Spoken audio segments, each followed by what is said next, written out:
सर्वेभ्यो नमो नमः। ओम नमस्ते आचार्य जी। नमस्ते। प्रारंभं చేద్దాం.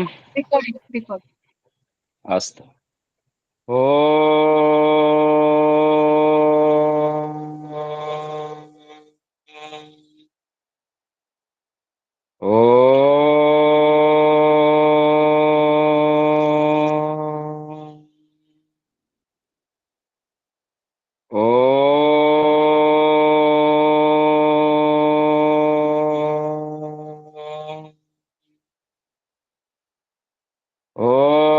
भूर्भुवस्वः तत्सवितुर्वरेण्यं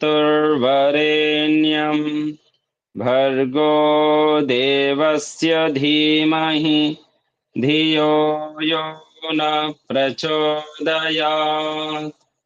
ॐ सहना भवतु सहनौ भुनक्तु सह वीर्यं करवावहै तेजस्विनावधीतमस्तु मा विद्विषावहै। ॐ शान्ति शान्ति शान्तिः। सर्वेभ्यो नमो नमः। ఆత్మబంధువులారా అందరికీ నమస్సులు తెలియజేస్తున్నాము. మనం ప్రతినిత్యం భగవంతుణ్ణి స్మరించుకుంటూ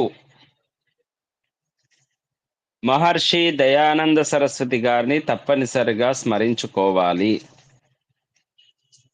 మహర్షి దయానంద సరస్వతి గారి రాకతో, వారి యొక్క జననంతో, వారు చేసినటువంటి పురుషార్థం వలన మనము చాలా విషయాలు తెలుసుకుంటున్నాము, మన జీవితాన్ని సరిచేసుకుంటున్నాము. ప్రపంచంలో ఎన్నో దేశాలు ఉన్నాయి. ఆ దేశాలలో ఉన్నటువంటి ప్రజలందరూ కూడా వారి వారి పద్ధతులలో ప్రయత్నం చేస్తున్నారు. నిజాయితీగా ఉంటూ, అడ్మినిస్ట్రేషన్ సరి చేసుకుంటూ, రాజ్యాలను, ప్రభుత్వాలను సరిగ్గా నడిపించుకుంటూ ప్రాపంచిక సుఖాలను అనుభవిస్తూ ఉన్నారు. కానీ మనకు అనగా మనిషికి అందులో తృప్తి లేదు అనే విషయం తర్వాత అర్థమవుతుంది. చివరికి మనిషికి కావాల్సింది మోక్షము అనే భావన ఎప్పుడైతే అర్థమవుతుందో అప్పుడు ఖచ్చితంగా భారతదేశమే శరణ్యం. తప్పనిసరిగా భారతదేశానికి రావాల్సిందే. భారతదేశంలో ఉన్నటువంటి గురువుల ద్వారా ఆ విద్య పొందవలసిందే. ఎందుకంటే ఈ విద్య మోక్ష విద్య. ప్రపంచంలో ఎక్కడ ఉండదు, కేవలం మన ఒక భారతదేశం తప్ప. అందుకే అలెగ్జాండర్ తన గురువు గారిని అడిగినప్పుడు, నేను ప్రపంచ యాత్రకు వెళ్తున్నా, మీ కొరకు ఏమైనా తీసుకొని రావాలా అని అడిగినప్పుడు, సరే నువ్వు ప్రపంచ యాత్రకు వెళ్తున్నావు, అక్కడ భారతదేశానికి వెళ్ళినట్టయితే ఆ భారతదేశం యొక్క మట్టిని తీసుకొని రా అని అలెగ్జాండర్ గురువుగారు చెప్పడం జరిగింది. అతను ఆశ్చర్యపోతాడు.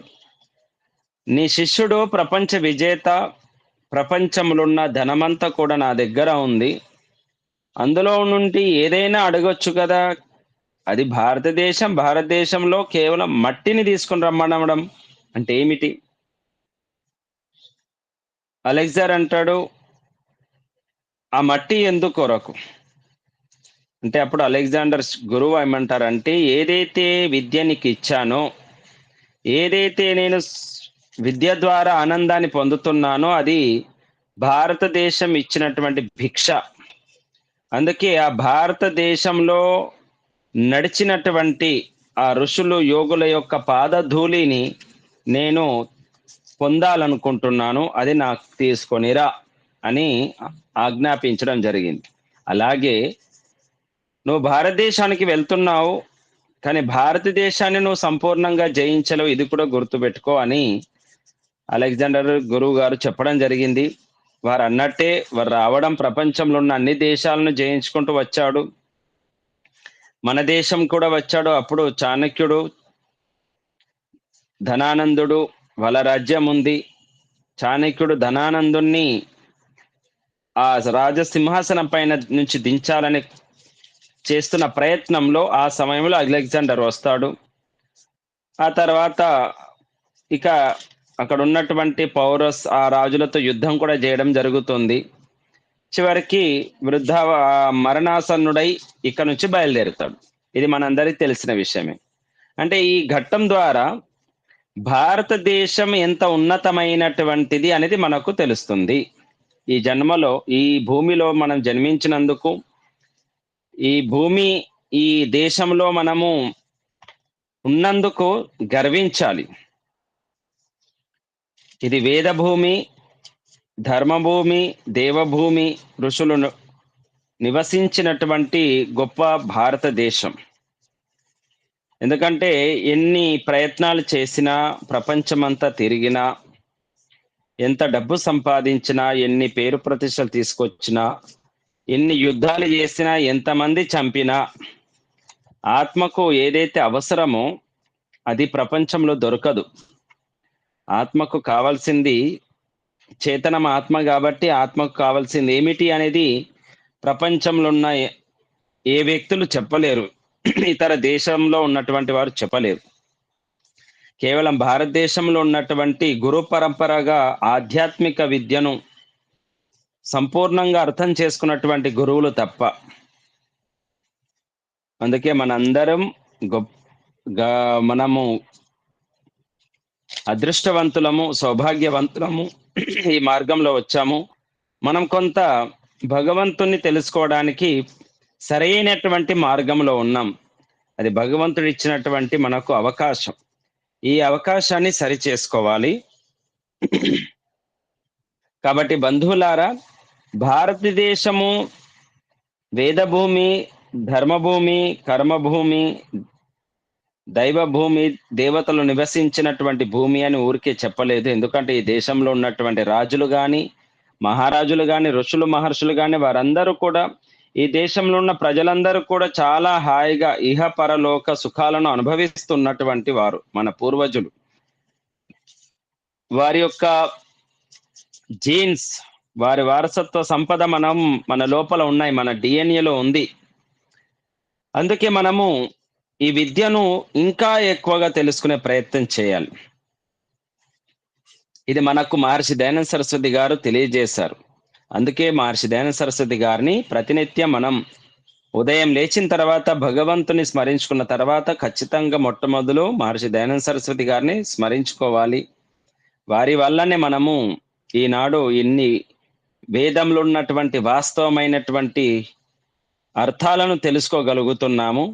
మరి మహర్షి దయానంద సరస్వతి గారి కృప వలన మనము మంత్రాల యొక్క అర్థాన్ని తెలుసుకుంటూ ఈరోజు నిజమైనటువంటి రాష్ట్రీయ ప్రార్థన ఏది, అసలైనటువంటి రాష్ట్రీయ ప్రార్థన, మనం చిన్నప్పుడు ఆర్య సమాజానికి రాకముందు, ఈ భావాలు తెలియకముందు, మనం స్కూల్కి వెళ్ళినప్పుడు 26 జనవరి, 26 జనవరి, 15 ఆగస్టు, 15 ఆగస్టుకి ఏదైతే జనగణమన అధినాయక జయ హే భారత భాగ్య విధాత అనుకుంటూ ఏవైతే పాట పాడుతున్నారో, ఇది జాతీయ గేయంగా, నేషనల్ సాంగ్గా మన పైన రుద్దడం జరిగింది.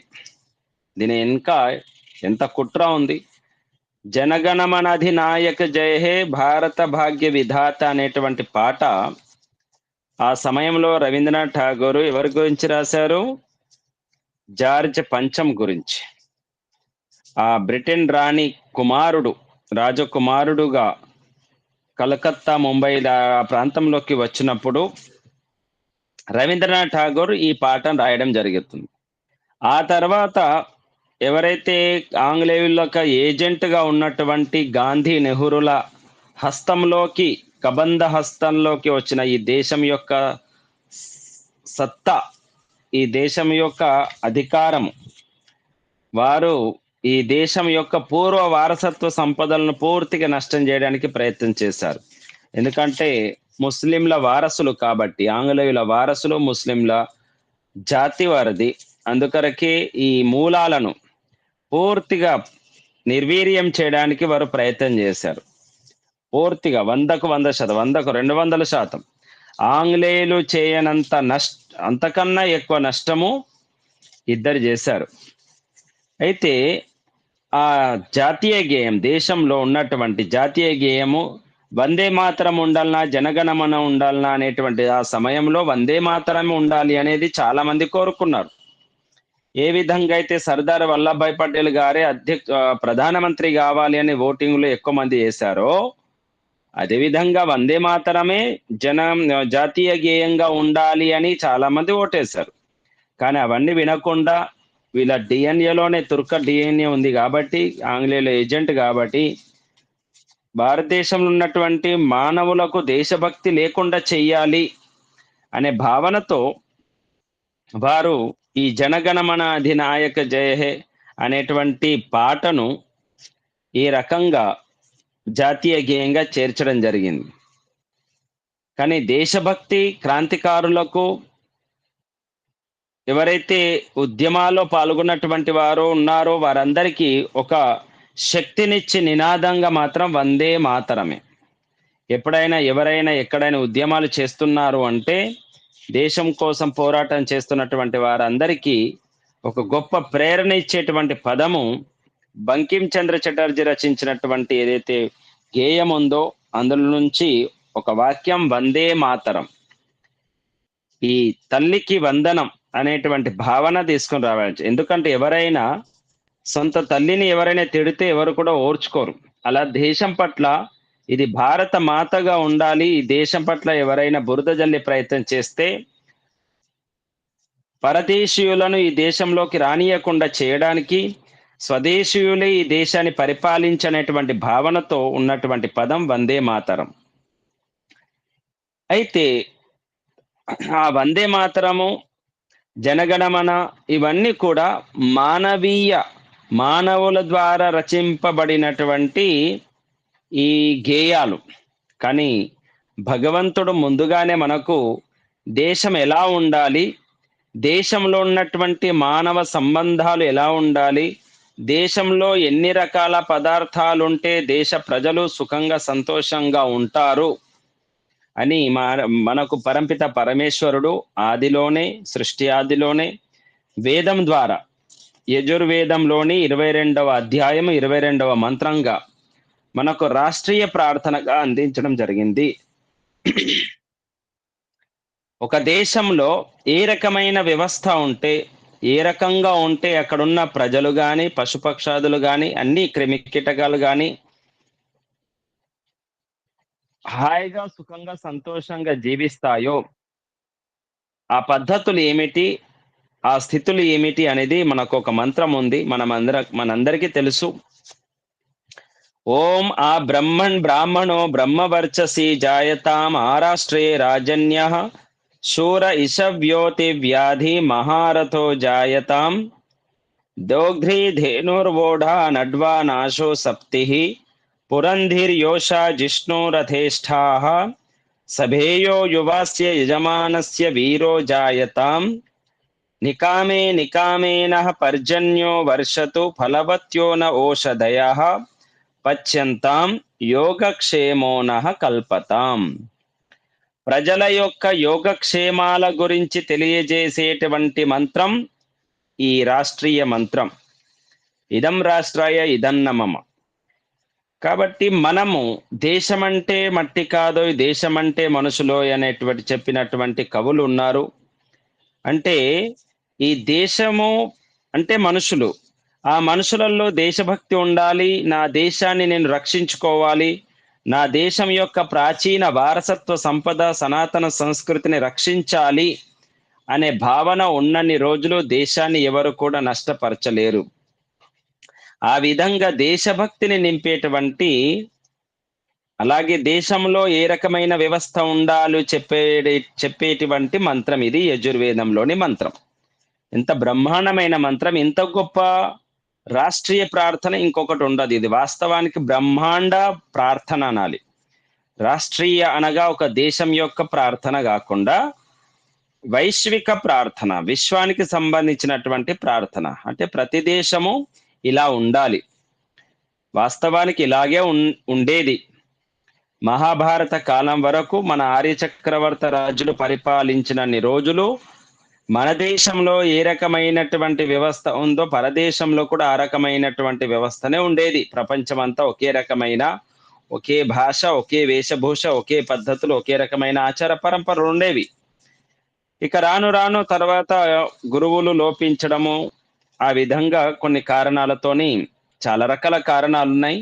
ఆ కారణాలతోనే మనుషుల యొక్క సోమరితనము, అలసత్వము, ప్రమాద ఆలస్యంతోని ఈ ఆచార పరంపరలో, వ్యవహారాల్లో, భాషలో మార్పులు వచ్చేసినాయి. ఎందుకంటే భగవంతుని పొందాలి, భగవంతుని యొక్క ఆజ్ఞను పాటించాలి, భగవంతుని వ్యవస్థను నడిపించాలి, ఉండాలి అంటే అది చాలా కఠినమైనటువంటి నియమాలు. దానికి పవిత్రత అవసరం, దానికి నియమనిష్టలు అవసరం. తప్పకుండా బ్రహ్మ ముహూర్తంలో లేవాలి, నియమాలు పాటించాలి, యోగ సాధన చేయాలి, సాత్వికంగా ఉండాలి, ప్రతినిత్యం అగ్నిహోత్రం చేయాలి. ఇవన్నీ కూడా ఏవైతే నియమాలు వేదం ద్వారా పరమేశ్వరుడు ఆజ్ఞాపించినాడు, ఆ విధంగా ఉన్నటువంటి వారికి మాత్రమే మంత్రం పలకడం వచ్చు, వారికి మాత్రమే మంత్రం యొక్క అర్థాన్ని తెలుసుకోవడానికి అవకాశం ఉంటుంది. బుద్ధి అలా ఉంటుంది కాబట్టి ఆ రకమైన దినచర్య లేకపోవడం, సోమరితనం వల్ల పదాలను సరిగ్గా ఉచ్చరించడం రాకపోవడం వలన రకరకాల వక్రీకరణ జరిగి ఆ ముక్కలు ముక్కలుగా మారి ఎన్నో రకాల భాషలుగా ఏర్పడినాయి. మనం చూస్తూనే ఉన్నాం. అయితే ఇప్పుడు ఈ మంత్రం యొక్క అర్థాన్ని మనం తెలుసుకుందాం. ఓం అనగా హే పరంపిత పరమేశ్వర సర్వరక్షక, ఆ బ్రహ్మన్, బ్రహ్మను, ఆ బ్రహ్మన్ అంటే ఇక్కడ బ్రహ్మన్ అంటే పరమేశ్వరుడు. పరమేశ్వరుని ప్రార్థించడం జరుగుతుంది. హే పరంపిత పరమేశ్వరుడా, నా రాష్ట్రము, నా దేశం ఎలా ఉండాలి, నువ్వు నీ ఆజ్ఞ ఏ విధంగా ఉంది అంటే బ్రహ్మణో బ్రహ్మవర్చసి అనగా ఎవరైతే బ్రాహ్మణులు ఉన్నారో, ఎవరైతే విద్యావంతులు ఉన్నారో, ప్రతినిత్యం యోగాభ్యాసం చేసేటువంటి వారు ఉన్నారో, బ్రహ్మ వర్చస్సును పొందినటువంటి వారు ఉన్నారో వారందరూ కూడా ఉండాలి. అనగా మనకున్నటువంటి వ్యవస్థ బ్రాహ్మణ, క్షత్రియ, వైశ్య, శూద్ర ఏదైతే యజుర్వేదంలోని 31వ అధ్యాయంలో బ్రాహ్మణోస్య ముఖమాసిద్ బాహు రాజన్య కృత ఊరు తదస్య యద్వశ్య పద్భ్యం శూద్రో అజాయత అనేటువంటి మంత్రం ద్వారా భగవంతుని యొక్క వ్యవస్థ ఎలా ఉంది అనేది ఈ మంత్రం మనకు తెలియజేస్తుంది. ప్రపంచమంతా కాదు, బ్రహ్మాండమంతా. కేవలం ఈ సౌర కుటుంబంలో కాదు, ప్రతి సౌర కుటుంబంలో ఒకే రకమైనటువంటి వ్యవస్థ. అనగా బ్రాహ్మణులు, క్షత్రియులు, వైశ్యులు, శూద్రులు 4 రకాల మనుషులు, 4 రకాల శ్రేణులు కలిగిన వారు. అలా 4 క్లాసెస్ పీపుల్స్ అన్నమాట. ఫస్ట్, సెకండ్, థర్డ్, ఫోర్త్ అన్నట్టు. ప్రథమ శ్రేణి, ద్వితీయ శ్రేణి, తృతీయ శ్రేణి, చతుర్థ శ్రేణి. అందులో ఎవరికైతే పూర్వజన్మ సుకృతంతో విద్య అర్థమవుతుందో, ఎవరైతే విద్యను అర్థం చేసుకోగలుగుతారో, కఠినమైనటువంటి విద్యలను కూడా నేర్చుకోగలుగుతారో అటువంటి సామర్థ్యం కలిగినటువంటి వారిని బ్రాహ్మణులు అంటారు. ఈ సామర్థ్యం అందరికీ ఉండదు.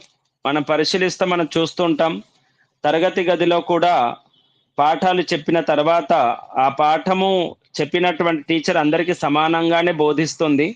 కానీ అందులో ఒక 40 మంది ఉంటే 40 మందిలో కొంతమంది మాత్రమే ఆ పాఠాన్ని అర్థం చేసుకోగలుగుతాం. అర్థం చేసుకునే వారి యొక్క సంఖ్య తక్కువగా ఉంటుంది. అంటే బ్రాహ్మణుల సంఖ్య తక్కువగా ఉంటుంది. సూక్ష్మ బుద్ధి ఉన్నటువంటి వారు, ఏకాగ్రత ఉన్నటువంటి వారు, పూర్వజన్మ సుకృతం, కర్మ సంచయం ఉన్నటువంటి వారికి మాత్రమే ఈ బ్రహ్మ అనగా వేదం యొక్క జ్ఞానం ఏదైతే ఉందో, రహస్యంతో కూడుకున్నటువంటి జ్ఞానము, దీనికి చాలా బుద్ధి అవసరం, సూక్ష్మ బుద్ధి అవసరం, ఏకాగ్రత అవసరం. ఆ విధంగా ఆహారం కూడా ఉండాలి. సాత్వికమైన ఆహారము, అలాగే సమయానికి తీసుకునే ఆహారం ఆ విధంగా ఉంటేనే ఈ విద్య అబ్బుతుంది. నేను గురుకులంలో చదువుతున్నప్పుడు అష్టాధ్యాయి కంఠస్థం చేయమని అందరికీ చెప్పడం జరిగింది. కానీ అందరూ అష్టాధ్యాయి కంఠస్థం చేయలేరు. 4000 సూత్రాలు కంఠస్థం చేయాలంటే దానికి తగినటువంటి తపస్సు చేయాలి. అందులో నుంచి కొంతమంది మాత్రమే, ఒక నలుగురము ఆ అష్టాధ్యాయిని పూర్తి చేయడానికి ప్రయత్నం చేసాం, పూర్తి చేసాం. అప్పుడు ఆహారం కూడా సాత్వికమైంది, పౌష్టికమైంది, బుద్ధియుక్తమైనటువంటి బాదం, కాజు, కిస్మిస్లు లాంటి తీసుకోవడం, ఆవు పాలలో ఆవు నెయ్యి వేసుకొని గోరువెచ్చగా రాత్రి పడుకునే ముందు తాగడము, బ్రహ్మముహూర్తం లేవడం, 3 గంటలకు లేచి 4, 5 గంటల వరకు 2 గంటలు చదువుకోవడం, ఇలా కొన్ని నియమాలు వేరేగా ఉంటాయి. ఏ విధంగా అయితే స్వామి విరజానంద సరస్వతి గారు తమ బుద్ధిని సూక్ష్మం చేయడానికి గాయత్రి మంత్రాన్ని వారు కొన్ని లక్షల సార్లు జపం చేశారు యమునా నదిలోకి వెళ్ళి. ఆ విధంగా గాయత్రి మంత్ర జపం చేయడం ద్వారా వారి యొక్క బుద్ధి సూక్ష్మ బుద్ధిగా ఏకసంతాగ్రాహిగా మారినారు. ఆ విధంగా దానికి సంబంధించినటువంటి బ్రాహ్మణత్వము పొందడం అనేది సామాన్యమైన విషయం కాదు. అది చాలా తపస్సుతో కూడుకున్నది. చాలా శ్రమించాలి, బాగా చదవాలి, పూర్వజన్మ సుకృతం ఉండాలి. అటువంటి బ్రహ్మవర్చస్సు కలిగినటువంటి బ్రాహ్మణులు ఉండాలి ఆ దేశంలో. ఎందుకంటే వేదంలో ఉన్నటువంటి విషయాలను బోధించాలి కదా. తెలియనటువంటి ప్రజలకు తెలియజేస్తేనే సరైనటువంటి మార్గంలో వస్తారు. ఏ విధంగా పిల్లలు ముందుగా వారికి ఏమీ తెలియదు, పుట్టినప్పుడు పిల్లలకి ఏమీ తెలియదు. కానీ చదువుకున్నటువంటి తల్లిదండ్రులు, ఎడ్యుకేటెడ్ ఎవరైతే పేరెంట్స్ ఉన్నారో ఆ విద్యావంతులైనటువంటి తల్లిదండ్రులు పిల్లలకు చిన్నప్పటి నుంచి నేర్పిస్తుంటే అన్ని విద్యలు వస్తూ ఉంటాయి. నేర్పించకపోతే ఏది రాదు. కాబట్టి ఆ విధంగా బ్రాహ్మణులు కూడా ఈ ప్రపంచంలో ఉన్నటువంటి వారందరికీ ఒక తండ్రిగా, తల్లిగా బ్రహ్మ విద్యను, వేద విద్యను, రహస్యంతో కూడుకున్న విద్యను అందించడానికి, సరళంగా చెప్పడానికి వారు తపస్సు చేసి అందులో ఉన్నటువంటి వేదంలో ఉన్నటువంటి వాస్తవమైన, రహస్యాత్మకమైన, గూఢమైన విషయాలను తెలుసుకుంటారు. అలా తెలుసుకునేటువంటి బ్రాహ్మణులు ఉండాలి. అంటే ఇప్పుడు మనము సెల్ ఫోన్ ద్వారా పాఠాలు వింటున్నాము, చెబుతున్నాము. ఈ సెల్ ఫోన్ కనుగొనడానికి దీని వెనకాల ఉన్నటువంటి సైంటిస్టుల యొక్క బుద్ధి సామర్థ్యం. సైంటిస్టులు కూడా వారు బ్రాహ్మణత్వంలోకే వస్తారు. ఆ సైంటిస్టులు రాత్రింబవళ్ళు శ్రమించి ప్రపంచానికి దూరంగా ఉంటూ, ప్రపంచ బంధాలకు, ఫంక్షన్లకు దూరంగా ఉంటూ, వారు రాత్రింబవళ్ళు శ్రమించి కొత్త కొత్త పరికరాలను కనుగొనడం జరిగింది. వైజ్ఞానికులు ఎంతోమంది ఉన్నారు. వైర్లెస్ కనుగొనడం జరిగింది. ఇలా విమాన ఆవిష్కరణ చేశారు. ఇలా ఎంతో మంది సైంటిస్టులు మనకు కనబడుతుంటారు. వారందరూ బ్రాహ్మణత్వంలో వారి వల్ల ఆవిష్కరణ చేసింది ఒకరైతే దాని ప్రతిఫలం పొందుతున్నది ప్రపంచం అంతా కూడా. కాబట్టి ఈ రకంగా బ్రాహ్మణులు ఉండాలి దేశంలో. బ్రహ్మవర్చస్సు కలిగిన బ్రాహ్మణులు ఉండాలి, వట్టి బ్రాహ్మణులు కాదు. జాయతాం అటువంటి బ్రాహ్మణులు ఉత్పన్నం కావాలి. ఆ రాష్ట్రే మొత్తం సమస్త రాష్ట్రంలో, ప్రపంచమంతా, రాష్ట్రం అంటే కేవలం భారతదేశం ఒకటే కాదు, భగవంతునికి రాష్ట్రం అంటే మొత్తం భూమండలం అంతా కూడా.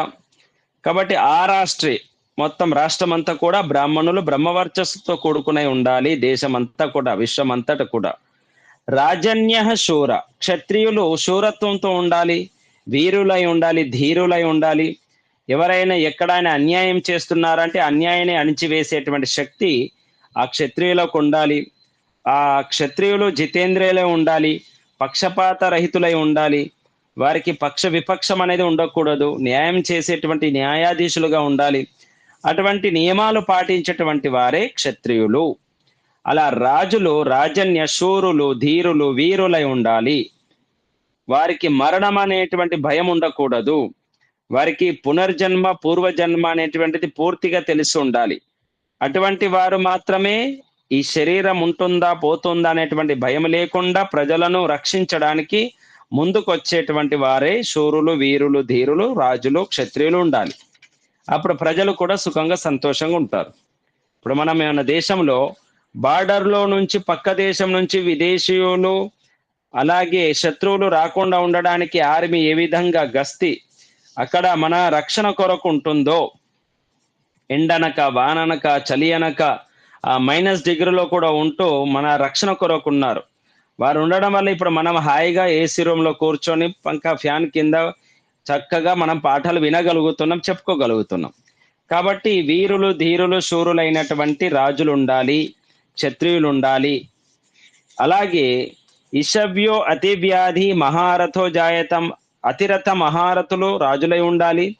అలాగే వైశ్యులు అనగా సరుకులు అందించేటువంటి వైశ్య వృత్తిలో ఉన్నటువంటి వారు ఉన్నారో వారందరూ కూడా వ్యాపారం చేసేటువంటి వారు నిజాయితీగా వ్యాపారం చేయాలి. ఏదైతే సరుకు తీసుకొని వచ్చారో అందులోంచి జీవన నిర్వహణ కొరకు 1, 2, 10% లోపలనే పూర్తి చేసుకోవాలి. మరి అంతకన్నా ఎక్కువగా శాతం తీసుకొని ప్రజలను దోచుకునే విధంగా ఉండకూడదు. వ్యాపారస్తులు ఆ విధంగా ఉండకూడదు. ఆ విధంగా నిజాయితీగా వైశ్య వృత్తిగా చేసుకున్నటువంటి వారై ఉండాలి. ఆ రకంగా వీరు అతిరథ మహారథులై ఉండాలి. అలాగే శూద్రులు కూడా దేశభక్తులు కలిగిన వారు ఉండాలి. అన్ని కళలు వచ్చిన వారై ఉండాలి. ఎవరైతే బ్రాహ్మణులు, క్షత్రియులు, వైశ్యులు చేస్తున్నటువంటి పని ఉందో ఆ పనికి సహకరించే వారై ఉండాలి. అన్ని రకాల కళలు అనగా ఏదైతే మనము కట్టడాలు చూస్తున్నాం, కోటకు సంబంధించినటువంటి పెద్ద పెద్ద కట్టడాలు, ఇవన్నీ ఇంత పెద్ద పెద్ద కట్టడాలు మందిరాలు కానీ కోటలు కానీ ఇవన్నిటికి మూలంగా పనిచేసింది శూద్రులే. చాలా మంది బాహుబలి సినిమా చూశారు.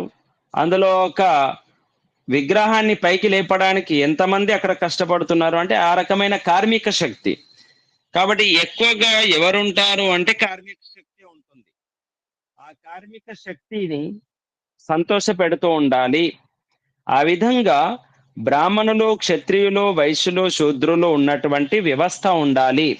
వాస్తవానికి ప్రపంచమంతా ఈ వ్యవస్థ ఉంది.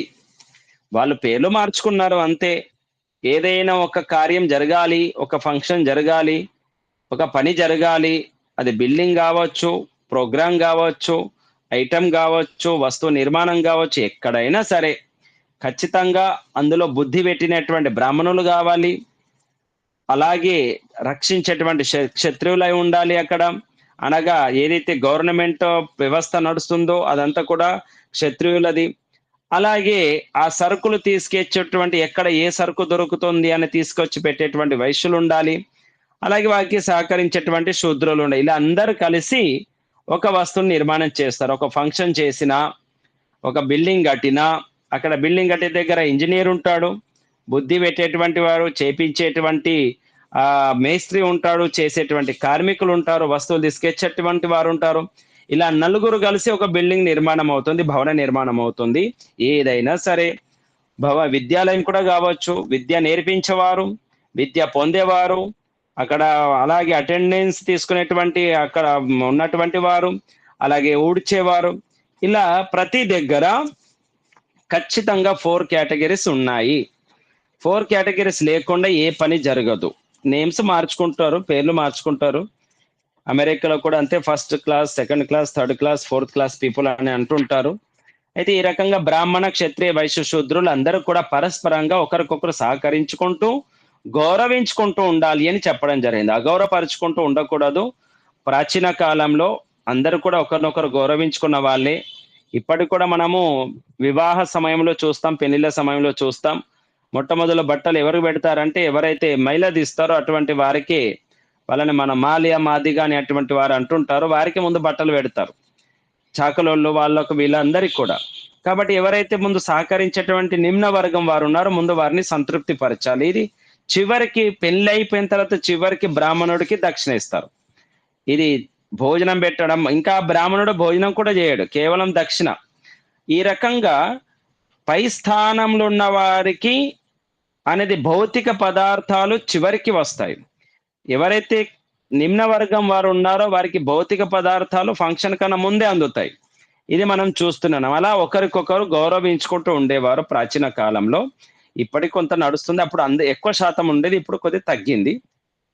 సరే, మధ్య కాలంలో కొందరు సృష్టించినారు ఒకరినొకరు కొన్ని కులాల వారు కొన్ని రకాలుగా కొన్ని చేసేసరికి దాన్ని ఇంకా పెంచే ప్రయత్నం చేశారు. ఆంగ్లేయులు కానీ తర్వాత వచ్చినటువంటి ఈ ప్రభుత్వాలు కానీ ఆంగ్లేయులో ఏజెంట్గా ఉన్న ప్రభుత్వాలు కూడా మన మధ్యలో విభేదాలు సృష్టించడానికి కులాల పేరుతో బీసీ, ఎస్సీ, ఎస్టీ, ఓసీ ఇవన్నీ కూడా ఇప్పటికీ మనము క్యాస్ట్ పరంగా రాసుకుంటూ ఉంటాం. అవసరం ఏముంది? అది తీసేయచ్చు కదా, అంబేద్కర్ చెప్పిన విధంగా అవన్నీ తీసేయచ్చు కదా. కానీ తీయరు, ఎందుకంటే రాజకీయంగా వారికి లబ్ధి కలగాలి కాబట్టి అది అలాగే ఉంచేస్తున్నారు. సరే, కానీ వేదం మాత్రం అందరూ ఒకటే అనే భావనతో చెప్పడం జరిగింది. దోగ్రి ధేనుర్ ఓఢా, అలాగే 4 వర్ణాలతో ఉన్నటువంటి వారు ఉండాలి అని చెప్తూ, ఎందుకంటే ఒక వ్యవస్థ నడవాలి అంటే 4 వర్ణాలు తప్పకుండా ఉండాల్సిందే. దానికి తోడుగా దోగ్ధ్రి ధేనుర్ అనగా ఆవులు, పాలిచ్చేటువంటి ఆవులు ఉండాలి. ఇక్కడ మేకలు ఉండాలి, బర్రెలు ఉండాలి అని ఇక్కడ చెప్పలేదు. దోగ్ధ్రి ధేను అని చెప్పడం జరిగింది. ధేను అంటే ఆవు, ఎద్దు.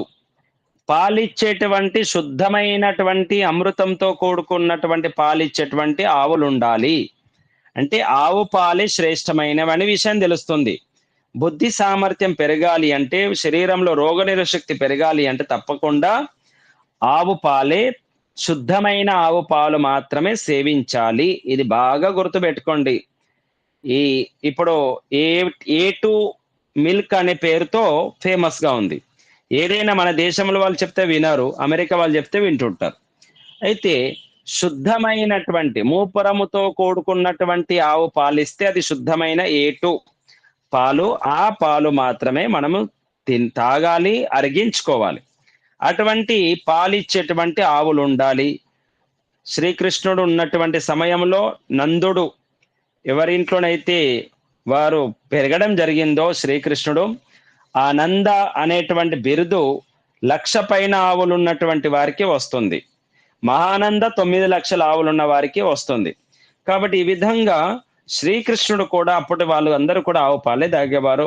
దాదాపు 2000 సంవత్సరాల క్రితం వరకు, 1000 సంవత్సరాల క్రితం వరకు అందరి ఇళ్లలో ఆవులు ఉండేవి. తర్వాత రాను రాను తగ్గిపోతూ వచ్చింది. సరే, కానీ ఏమని చెప్తున్నారు? మళ్ళీ ఆవులను పెంచుకునే ప్రయత్నం చేయాలి. దోగ్ధ్రి ధేనుర్, ఇప్పటికి కూడా అవేర్నెస్ వచ్చింది. గోజాతిని రక్షించడానికి ఎన్నో ఉద్యమాలు నడుస్తున్నాయి. చాలా మంది ప్రయత్నం చేస్తున్నారు, గోసేవ చేస్తున్నారు. ఎవరైనా సరే గోసేవ చేస్తున్నందుకు మన ఇంటికి ఆవు వస్తే మనం ఆవును మొక్కుతాం. మరి గోసేవ చేసేటువంటి వారు ఎక్కడైనా విన్నారా? బర్ల సేవ చేసేటువంటి సంఘాలు కానీ, మేకల సేవ చేసేటువంటి సంఘాలు కానీ, అజసేవ, మహిష సేవ అనే పేర్లు మీకు ఎక్కడైనా వినిపిస్తాయా? వినిపించవు. ఎందుకంటే మానవ జాతికి కావాల్సింది గో జాతి. గోవు ఉంటేనే భూమి ఉంటుంది. గోవు ఉన్నన్ని రోజులే భూమి ఉంటుంది. గోజాతి నశిస్తే భూమి కూడా నశిస్తుంది. ఇది వాస్తవం. గావో విశ్వస్య మాతరః అని మనం విన్నాం కూడా. అలాగే అనడ్వా నాశో సప్తి, అలాగే ఏవైతే గుర్రాలు ఉన్నాయో, మనము యుద్ధం చేయాలి, యుద్ధంలో శీఘ్రంగా శత్రువుని చంపాలి అంటే వేగంగా పరిగెత్తేటువంటి గుర్రాలు ఉండాలి. ఈ రకంగా సమస్త పశు పక్షి జాతులు ఉండాలి.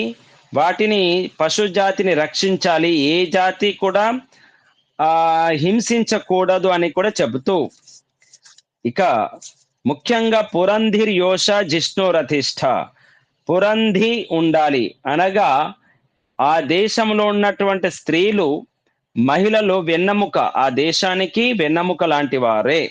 అందుకే మాతృదేవో భవ అని మొట్టమొదలుగా చెప్పడం జరిగింది. మాత నిర్మాత భవతి అని చెప్పడం జరిగింది. కాబట్టి మాత అనగా స్త్రీ, మహిళ, పురంధి. స్త్రీకి పేరేంటిది? ఈ పదంలో, ఈ మంత్రంలో పురంధి అని పేరు.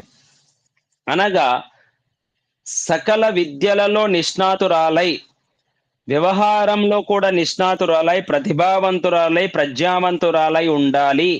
ఎవరు? స్త్రీ జాతి. అందుకే విద్య స్త్రీలకు చాలా ముఖ్యమైనటువంటి విషయం. ప్రతి ఒక్క స్త్రీ తప్పకుండా విద్య నేర్చుకోవాలి, వేద విద్య నేర్చుకోవాల్సిందే. ఉద్యోగం కొరకు కాదు, కుటుంబాన్ని పూర్తిగా సక్రమమైన మార్గంలో పెట్టడానికి వెన్నెముకగా ఉన్నటువంటి వారు స్త్రీలు. వారు ప్రజ్ఞావంతురాలై, ప్రతిభావంతురాలై ఉండాలి అని ఈ వేద మంత్రం స్పష్టం చేస్తుంది. పురంధి, బ్రహ్మ విధులై ఉండాలి. బ్రహ్మలై ఉండాలి, వేద విధులై ఉండాలి, వ్యవహార విధులై ఉండాలి, కుటుంబాన్ని సరిగ్గా నడిపించేవారై ఉండాలి, దివ్యమానవ నిర్మాణం ఎలా చెయ్యాలి అనేటువంటి పద్ధతి తెలిసిన వారై ఉండాలి. అలా తెలిసిన వారై ఉన్నటువంటి వారిని పురంధి అంటారు. కాబట్టి స్త్రీలు ఈ సమాజ ఉన్నతికి వెన్నెముక లాంటి వారు, అభ్యున్నతికి, దేశ ప్రగతికి వెన్నెముక లాంటి వారు. కాబట్టి తప్పనిసరిగా ప్రతి మహిళ గౌరవించదగినది. ఆ మహిళ ముఖ్యంగా విద్య నేర్చుకోవాల్సిందే.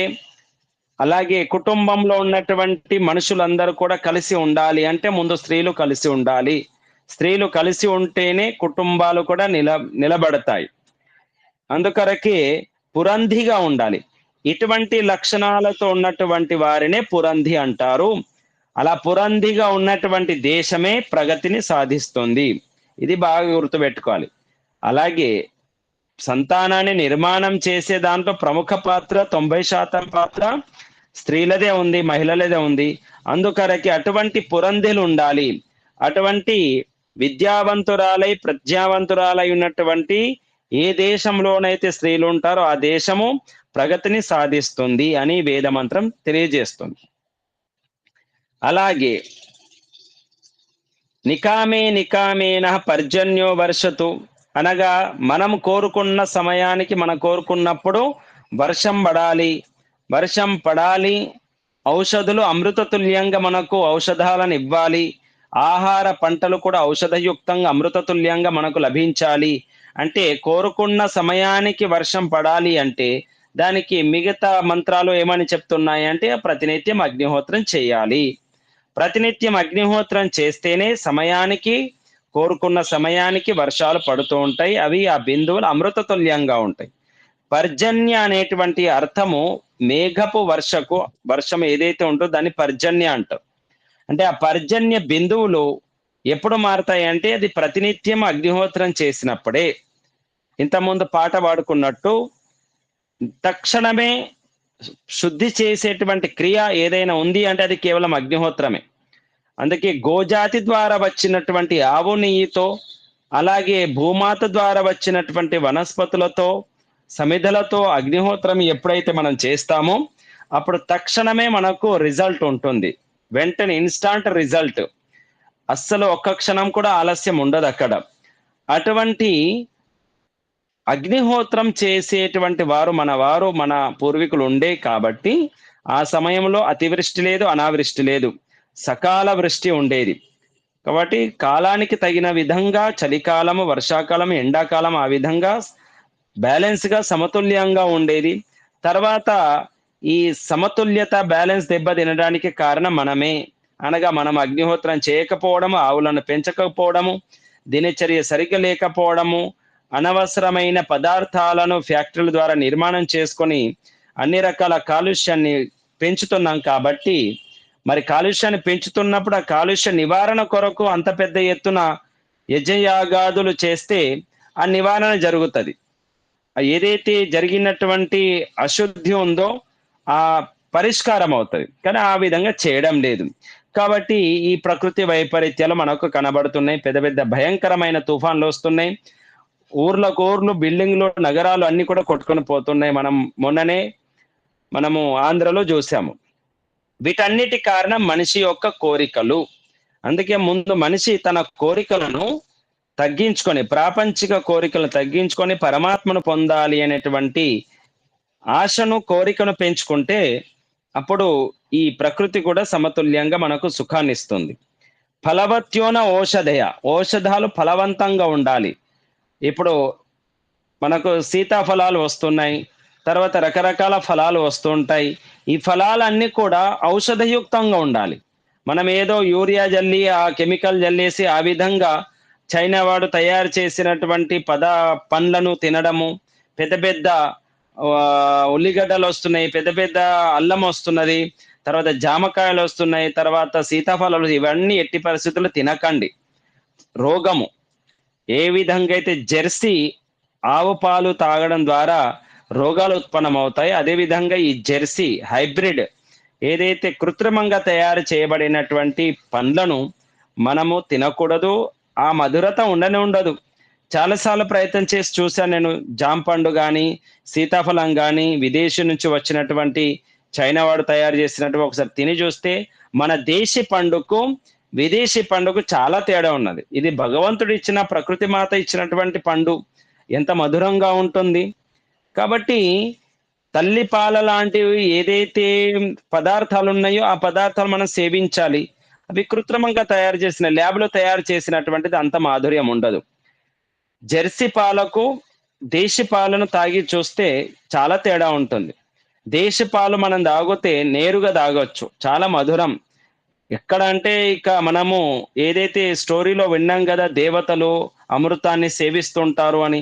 ఆ విధంగా దేశీ పాలను, శుద్ధమైన దేశీ పాలను, అందులో ఇంకా రకరకాల జాతులుంటాయి. గిర్ జాతి, కపిల గోజాతి అటువంటి పాలను తాగుతుంటే అది మైమరిచిపోతాం. అంత మధురంగా ఉంటాయి. అటువంటి ప్రకృతి మాత సహజంగా ఇచ్చినటువంటి పండ్లను గాని, ఆహారం గాని, వరి గింజలను గాని, బియ్యము గాని, గోధుమలు గాని ఈ రకంగా పండించుకోవాలి. ఈ మధ్య చైతన్యం వచ్చింది. అందరి లోపల జాగృతగా వచ్చింది. సేంద్రియంతో పండిన పంటలను పొందాలి, తినాలి. ఆ విధంగా ప్రయత్నం చేస్తున్నారు. మొన్న కామారెడ్డిలో బాజన్న గారు కూడా అక్కడ సేంద్రియం ద్వారా వరి పంటను పండించారు పోయినసారి. అది అమ్మడం కూడా జరిగింది. చివరికి ఆ వడ్లను పట్టించినప్పుడు బియ్యంగా చివరికి నూకలొస్తాయి. ఆ నూకలు మిగిలి ఉంటే అవి కొన్ని తీసుకొచ్చి వండి చూస్తే చాలా మధురంగా ఉన్నాయి. కాబట్టి మధురంగా ఏ రకంగా మధురం ఉంటుంది అనేది మనం తిని చూస్తే తెలుస్తుంది. మళ్ళీ పండిస్తున్నారు. ఎవరికైనా కావాలంటే మీరు కామారెడ్డి గురుకులం బాజన్న గారిని సంప్రదించొచ్చు.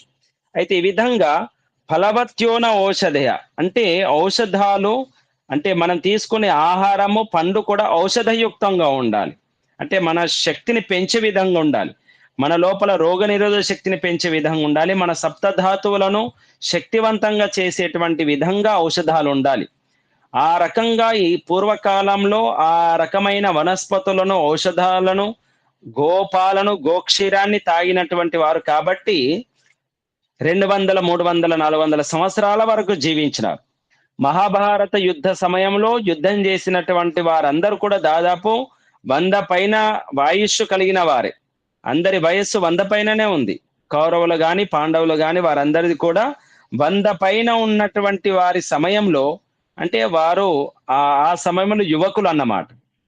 అందులో వృద్ధుడుగా చెప్పబడుతున్నటువంటి భీష్మ పితామహుని యొక్క ఆయుష్షు, వయస్సు 175 సంవత్సరాలు. ఇంకా ఆ వయస్సులో కూడా బాణాలు తగిలి 6 నెలల వరకు జీవించడం జరిగింది. వారు సహజ మరణం పొందడం జరిగింది. ఇచ్ఛామృత్యు. ఈ రకంగా కోరుకున్నప్పుడు వర్షం పడాలి అంటే దానికి ఆధారము గోజాతి, అలాగే యజ్ఞము. ఫలవత్యోన ఔషధయ ఏవైతే వనస్పతులను మనం తీసుకునే ఆహారం, బియ్యము గాని, అలాగే దినుసులు ఏవైతే పప్పులు గాని, ఇంకా డ్రై ఫ్రూట్స్ గాని, పండ్లు గాని అన్నీ కూడా, నీరు కూడా. ఈరోజు నీటిని కూడా మనము మున్సిపాలిటీ వాటర్ వస్తుంది, అంతా చెత్త చెత్త వస్తుంది. మినరల్ వాటర్ తయారు చేసుకున్నాం, అంతా ఎన్నో కెమికల్ వస్తున్నాయి. మనము శుద్ధమైనటువంటి నీటిని కూడా త్రాగలేకపోతున్నాం.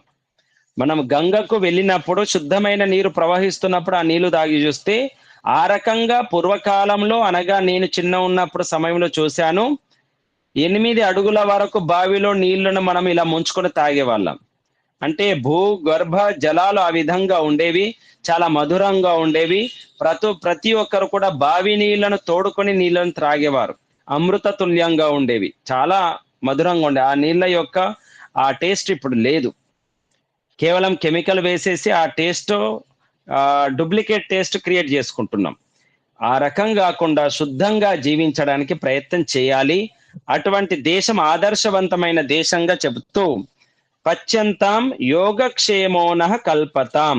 అటువంటి యోగక్షేమాలు కలిగినటువంటి ప్రజల కోసం ఇవన్నీ ఉండాలి.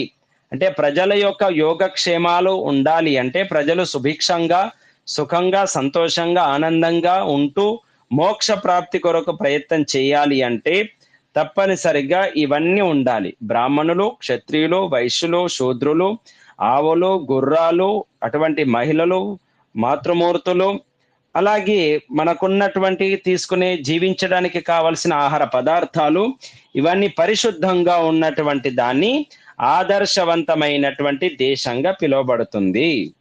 ఈ రకమైనటువంటి ప్రభుత్వాలు ఆలోచించాలి. నిజంగా ఇది మన రాష్ట్రీయ ప్రార్థనగా ఉండాలి. ప్రతి గురుకులంలో విద్యాభ్యాసం ప్రారంభించే ముందు, అలాగే జెండా ఎగరేసే ముందు తప్పకుండా ఈ మంత్రాన్ని ఉచ్చరిస్తారు. అయితే ఇది మనకు రాష్ట్రీయ ప్రార్థన గేయంగా ఉంది. మనం ఈ విధంగా ఉండాలి.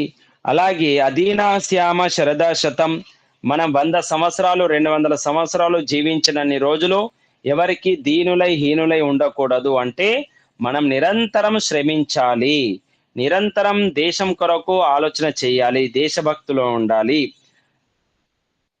ఈ రకంగా మనం ఉంటూ మన పిల్లలు, మన చుట్టాలు, మన బంధువులు, చుట్టుపక్కల వారిని కూడా మనము ప్రేరేపించాలి.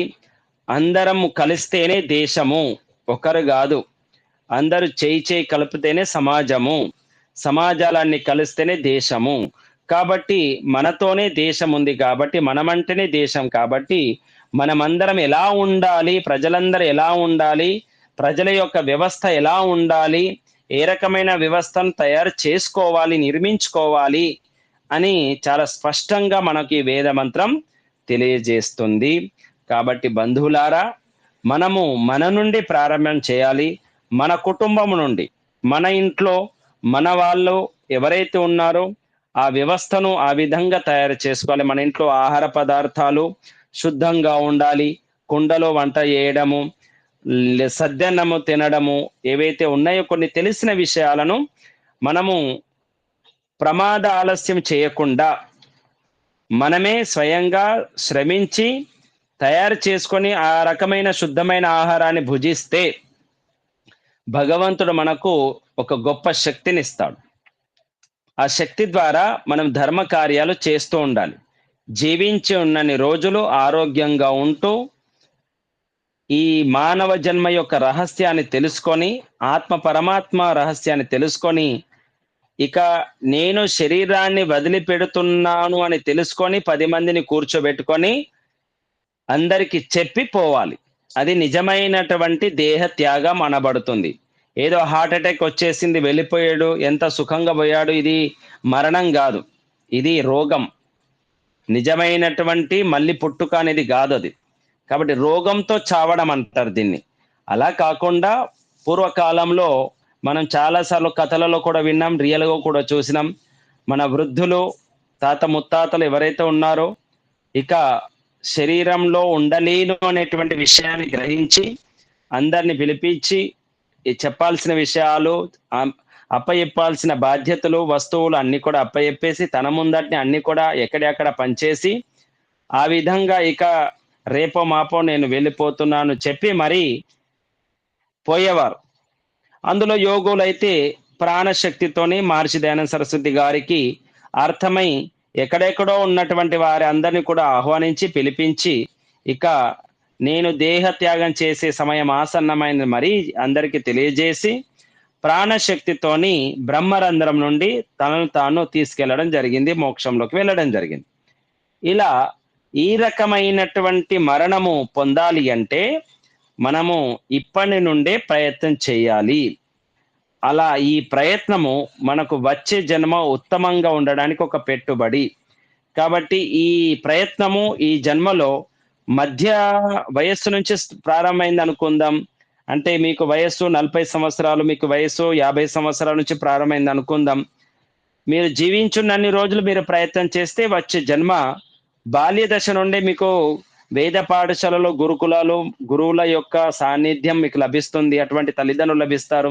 ఆ తర్వాత జన్మలో పురుషార్థం చేసి ఇక వివేక వైరాగ్యం పొంది దేహ త్యాగం చేస్తే ఇక వచ్చే జన్మ ఇంకొక జన్మలో ఇక పూర్ణ పురుషార్థంతోని మహర్షి దయానంద సరస్వతి గారి లాగా మారి మనం కూడా మోక్షాన్ని పొందగలుగుతాం. అందుకొరకు ఇదంతా మనం చేస్తున్న ప్రయత్నం అంతా కూడా మోక్షం కొరకు అయి ఉండాలి. మోక్షమును పొందడానికి మనల్ని మనం సిద్ధం చేసుకోవడం. ఎందుకంటే జన్మలనే చక్రం మనందరికీ తెలుసు. ఈ జన్మతో అయిపోదు. వచ్చే జన్మ తప్పకుండా ఉంటుంది. మనం అందరం జీవాత్మలం కాబట్టి మనకు మరణం లేదు. శరీరమే పోతుంది, వస్తుంది. అందుకని ఉన్నన్ని రోజులు శరీరం అనే సాధనం ద్వారా మంచి కార్యాలు చేసి కర్మ సంచయాన్ని చాలా చక్కగా పెంచుకోవాలి. వచ్చే జన్మను కూడా ఉపయోగపడుతుంది. చివరికి మోక్షంలోకి వెళ్ళడానికి కూడా ఇది ఉపయోగపడుతుంది. ఆ విషయాన్ని మనకు ఈ వేద మంత్రం మనకు తెలియజేస్తుంది. కాబట్టి బ్రహ్మ వర్చస్సును పొందడానికి మనమందరం నిరంతరం ప్రయత్నం చేద్దాం. ఒకరినొకరు గౌరవించుకుంటూ, ఒకరి సహకారం ఒకరిని పొందుతూ, మహర్షి దయానంద సరస్వతి గారు అందించినటువంటి కార్యాన్ని మనం ముందుకు తీసుకెళ్ళాలి. ఈ కార్యం కొరకు త్రికరణ శుద్ధితో తన్మన్ అన్ని రకాలుగా త్యాగం చేస్తూ మహర్షి దయానంద సరస్వతి గారి యొక్క రుణాన్ని మనం తీర్చుకుంటూ, పరంపిత పరమేశ్వరుని యొక్క ఆజ్ఞను పాటిస్తూ, భగవంతుని ప్రసన్నం చేసుకుంటూ మన మానవ జన్మను సఫలం చేసుకుందాం అని కోరుకుంటూ మీరందరూ శ్రద్ధగా విన్నారు. మీ అందరికీ అభినందనలు తెలియజేస్తూ భగవంతుని యొక్క ఆశీస్సులు. ఓం శం. ధన్యవాదాలు బ్రదర్జీ. చాలా చాలా చక్కగా వివరించారు బ్రదర్జీ. మనం రోజు నిత్యాగ్నిహోత్రంలో ఆ బ్రాహ్మణో బ్రహ్మవర్చసి చదువుతూనే ఉంటాం, కానీ ఇంత వివరంగా తెలుసుకోలేదు. మనం ఏదైనా సరే ఒక మంత్రాన్ని చదివేటప్పుడు దాన్ని అర్థవంతంగా చదివినట్లయితే దాని యొక్క ప్రభావం మనపైన ఎక్కువగా ఉంటుంది. కాబట్టి మనం నిత్యము అగ్నిహోత్రంలో చదివే మంత్రం యొక్క అర్థాన్ని చాలా చాలా చక్కగా వివరించారు. ముందుగా మనం మన దినచర్యలో భాగంగా ఉదయం పరమాత్ముని స్మరించాలి, తర్వాత దయానందుని స్మరించాలని చెప్పిండ్రు. చాలా చాలా నచ్చింది నాకు ఆ వాక్యము. ఎందుకంటే ఈ రోజు ఈ స్థితిలో మనం అసలైన సిద్ధాంతాన్ని తెలుసుకోగలుగుతున్నామంటే కారణం మహర్షి స్వామి దయానంద సరస్వతి గారు.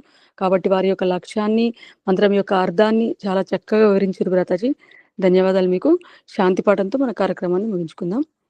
ఓం జౌ శాంతిరంతరిక్షం శాంతి, పృథివీ శాంతిరాపః శాంతి, ఓషధయ శాంతి, వనస్పతయ శాంతిర్విశ్వే దేవా శాంతి, బ్రహ్మ శాంతి సర్వం శాంతి, శాంతిరేవ శాంతి సామా శాంతిరేధి. ఓం శాంతి శాంతి శాంతి. మరొకసారి ధన్యవాదాలు భ్రాతాజీ. అందరికీ నమస్తే. తన్మే